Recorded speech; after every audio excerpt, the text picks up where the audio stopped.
নমস্কার বন্ধুরা, কেমন আছেন সবাই? আশা করি সবাই খুব ভালো আছেন। রান্নাবান্না চ্যানেল থেকে সবাইকে স্বাগতম। আজকে আমি তৈরি করব মিষ্টি দই। মিষ্টি দইয়ের রেসিপিটা আপনাদের সাথে শেয়ার করব। আশা করছি নিশ্চয়ই আপনাদের ভালো লাগবে। দেখুন আমি কিভাবে মিষ্টি দই তৈরি করি। প্রথমে আমি একটা কড়াই বসিয়ে দিয়েছি। আমি একটু জল দিয়ে নেব যাতে করে দুধটা লেগে না যায়, সেই জন্য আমি জলটা আগে দিয়ে নিয়েছি। আপনারা অবশ্যই এইভাবে দুধ যখন আপনি ফুটাবেন তখনই কড়াইতে হোক, যে পাত্রে আপনি দুধটা ফোটাবেন সেই পাত্রে আপনি আগে একটু জল দিয়ে নেবেন, তাহলে দুধটা লেগে যাওয়ার সম্ভাবনা থাকে না। দুধটা দেখুন অনেকটা ফুটে গেছে। এরপরে আমি দিয়ে দেব 1 কাপ চিনি।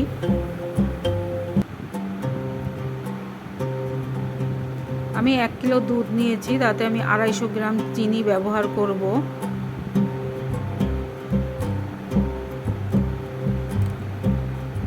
দুধের সাথে চিনিটা ভালো করে মিশিয়ে ফুটিয়ে নেব। দেখুন দুধটা অনেকটাই আমার কমে এসেছে। দুধটা ফুটিয়ে আমি ঘন করে নিয়েছি। দেখুন আমি 1 লিটার দুধে আমি 500 মতো দুধ করে নিয়েছি। এরপরে আমি একটা প্যান বসিয়ে দিয়েছি, ক্যারামেল তৈরি করে নেব। আমি 2 চামচ মতো চিনি দিয়েছি। দেখুন এইভাবে ক্যারামেলটা তৈরি করে নেব। আঁচটাকে একদমই কমিয়ে দিয়ে ক্যারামেলটা তৈরি করে নেবেন, তা না হলে ক্যারামেলটা পুড়ে যেতে পারে। তাহলে দইয়ের কালারটাও ভালো আসবে না এবং খেতেও ভালো লাগবে না।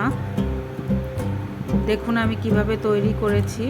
ক্যারামেলের কালারটা যখন গোল্ডেন ব্রাউন কালার এসে যাবে, তখন আমি ঠান্ডা দুধের থেকে অল্প অল্প করে দুধ নিয়ে ক্যারামেলের সাথে মিশিয়ে নেব। ক্যারামেলের সাথে দুধটা যখন মিশিয়ে নেব, খুবই সাবধানভাবে করতে হবে।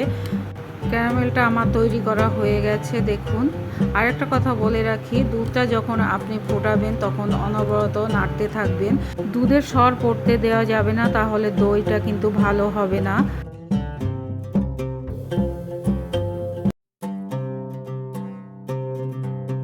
এরপরে ক্যারামেলটা আমি দুধের সাথে মিশিয়ে নেব। খুব ভালো করে মিশিয়ে নিতে হবে।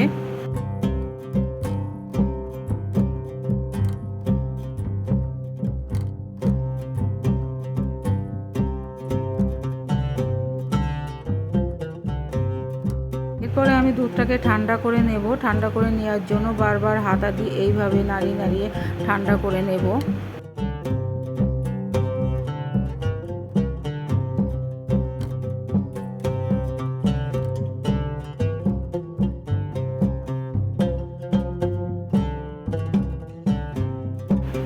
দইটা জমিয়ে নেওয়ার জন্য আমি এরকম দুটো মাটির ভাঁড় নিয়েছি।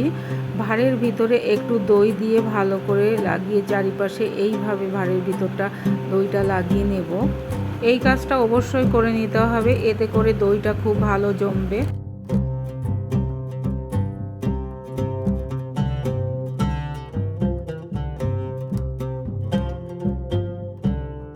এরপরে দেখুন আমি দুটো বাটিতে 2 রকমের দই নিয়েছি।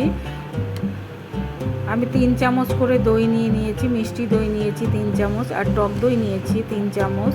মিষ্টি দইয়ের স্বাদ আনার জন্য অবশ্যই মিষ্টি দইটা ব্যবহার করবেন।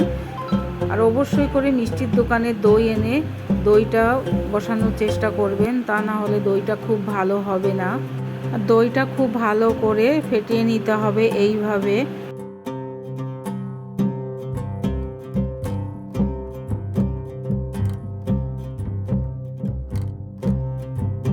দেখুন দুধটা আমি ঠান্ডা করতে দিয়েছিলাম, অনেকটাই ঠান্ডা হয়ে গেছে।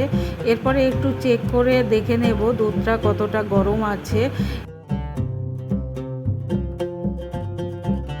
এভাবে একটা আঙ্গুল চুবিয়ে দেখব দুধটা ঠান্ডা হয়েছে কিনা।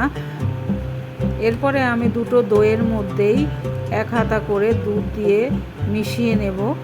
দই খেতে তো অনেকেই পছন্দ করেন। যদি বাড়িতে এইভাবে দই বানিয়ে নেওয়া যায় তাহলে তো কথাই নেই। মিষ্টির দোকানের মতো একদম স্বাদ এই দই। একবার আপনারা অবশ্যই ট্রাই করে দেখবেন। দইয়ের রেসিপিটা আপনাদের কাছে কেমন লাগলো অবশ্যই কমেন্টের মাধ্যমে জানাবেন। দুধটা খুব বেশি ঠান্ডা করা যাবে না, উষ্ণ একটু হালকা গরম থাকবে। এমতো অবস্থায় আমি দইটা মিশিয়ে নেব দুধের মধ্যে। দইটা দুধের মধ্যে খুব ভালো করে মিশিয়ে নিতে হবে। দেখুন আমি খুব ভালো করে মিশিয়ে নিচ্ছি। দুটো দই আমি টক দই এবং মিষ্টি দই দুটো দই আমি দুধের মধ্যে মিশিয়ে নেব এবং খুব ভালো করে মিশিয়ে নিতে হবে।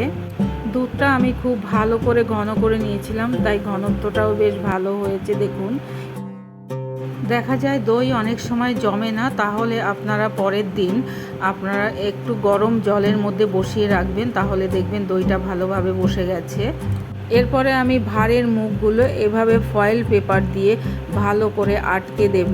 দইটা জমানোর জন্য আমি একটা গরম জায়গায় 8 ঘন্টা মতো রেখে দেব। দেখুন, একটা তাওয়ালে দিয়ে আমি ঢেকে রেখে দিচ্ছি। দই যদি রাতের দিকে বসানো যায় খুবই ভালো হয়। 8 ঘন্টা বাদে আমি ফিরে এলাম। দেখুন দই কি সুন্দর বসেছে এবং ভীষণই সুন্দর হয়েছে। আপনাদের একটু তুলে দেখাচ্ছি। 8 ঘন্টা বাদে দইটা একটু ফ্রিজে রেখে দেবেন 2 ঘন্টার জন্য। দইয়ের রেসিপিটা যদি আপনাদের কাছে ভালো লেগে থাকে তাহলে আমার সাথে থাকার অনুরোধ রইল। ভালো থাকবেন, সুস্থ থাকবেন, ধন্যবাদ।